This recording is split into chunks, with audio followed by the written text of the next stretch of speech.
ভিডিওটা কেউ ধাক্কা দিবেন না দয়া করে, অবশ্যই আপনারা ভিডিওটি আগে দেখবেন, তারপর আপনার যদি ভালো না লাগে অবশ্যই ধাক্কা দিয়ে ভিডিওটা পটুয়াখালীতে বৃদ্ধা মাকে মুরগির খোপে আশ্রয় দিয়েছেন সন্তানরা। উপরে তুলে দিবেন, তা নিয়ে আমার কোনো দুঃখ থাকবে না। তবে দুঃখ হলো ভিডিওটা আগে কেউই ধাক্কা দিবেন না। পটুয়াখালীতে একজন বৃদ্ধা মাকে তার ছেলে কি করেছে, যে মুরগির বাসা বা মুরগির যে খোপ বলে বা মুরগির রাখা যে স্থান সেখানে জায়গা দিছে। আসলে আমাদের 10 মাস 10 দিন যে মা আমাদেরকে 10 মাস 10 দিন গর্ভ ধারণ করে আমাদেরকে দুনিয়াতে যাদের মাধ্যমে আমরা আসছি, তাদেরকে যদি আমরা এইভাবে মূল্যায়ন করি তাহলে পৃথিবীতে আমাদের চেয়ে এর চেয়ে বেশি অভাগা কিংবা হচ্ছে পোড়া কপাল আর কারো হতে পারে না।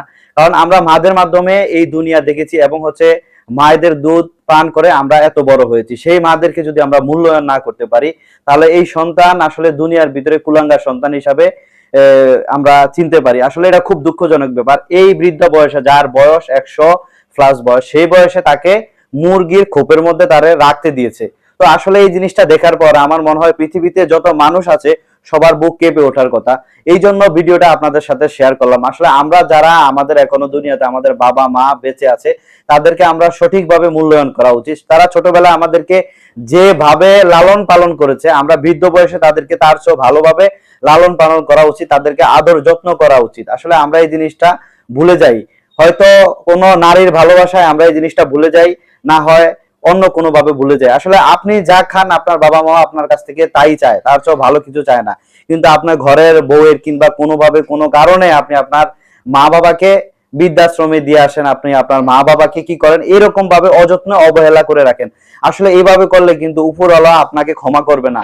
মনে রাখতে হবে, আজকে আপনি আপনার মা বাবার সাথে যেরকম আচরণ করবেন, আপনিও একদিন যখন বুড়ো হয়ে যাবেন আপনার সন্তানও আপনার সাথে এভাবে আচরণ করবে।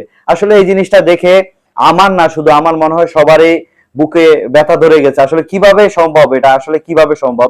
এই জন্য ভিডিওটা আপনাদের সাথে শেয়ার করার একটাই উদ্দেশ্য, আসলে আমরা যা দেখি এ থেকে আমাদেরকে শিক্ষা নেওয়া উচিত, যেন আমাদের জীবনে এই ধরনের অনাকাঙ্ক্ষিত ঘটনাগুলো না ঘটে।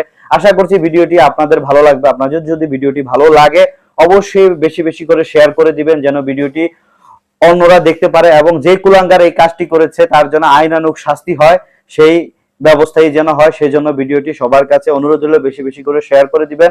ভালো থাকবেন সবাই, আল্লাহ হাফেজ। দেখা হবে নতুন কোনো ভিডিও নিয়ে আপনাদের মাঝে। আমি আরিফ মহাজন আজকের মতো বিদায় নিচ্ছি, আল্লাহ হাফেজ।